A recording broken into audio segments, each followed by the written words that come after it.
Шинэ жилийн баяр амралтын өдрүүдэд эрүүлжүүлэгдсэн хүний тоо буурч гэр бүлийн хүчирхийллийн дуудлага ихтэй байжээ. Тухайлбал нийслэлийн цагдаагийн газарт 1203 дуудлага мэдээлэрсэн, үүнээс согтуугийн 484, гэмт хэргийн 63, гэр бүлийн хүчирхийллийн 168 дуудлага байсан бөгөөд 189 хүн эрүүлжүүлэгджээ. Энэ нь бусад өдрүүдийнхээс 40 орчим хувиар буурсан үзүүлэлт юм.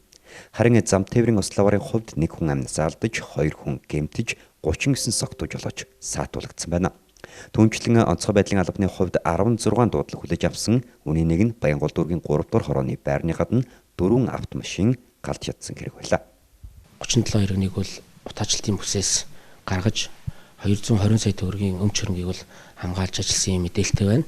Тухайлбал 2020 оны 1-р сарын 1-ний 05-аас 6 цагт Баянгол дүүргийн 1-р хороо 50 дугаар байрны гадна хогийн цэг штат цэгийн ойролцоо Прус 20 G Corolla Santa Fe маркийн автомашинууд хайрагдаж шатаж байсныг бол Галтан бронтер хавар 10 дугаар ангийн 1-р засаг гарч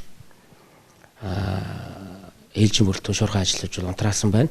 Мөн одоо 1-р сарын 2-ноос 4 цаг 17 цагт Сүхбаатар дүүргийн 13 дугаар хороо Араншаантын 7-р удамчинд 18-ыг 10 хэмжээтэй нийтийн байрны өөдний амбаар шатаж байсныг бол Галтан бронтер хаврах 10 дугаар ангийн бие бүрэлдэхүүн шуурхай ажлын утаачлалтын бүсээс 29 иргэнийг гарган амнистиг авран хамгаалж ингэж ажилласан байна. Шинэ жилийн баяр амралтын өдрүүдэд цагдаа, тээврийн цагдаа онцгой байдлын алба өндөрлжүүлсэн бэлэн байдалд ажилласан. Өмнөх жилүүтэй харьцуулахад архи согтууруулахундаа хэрэгэлсэн үедээ гэмтэр гэж өрчил гаргасан амнаас эрүүл мэндээр хохирсон иргэдийн тоо буурсан гэдгийг дуулгалаа.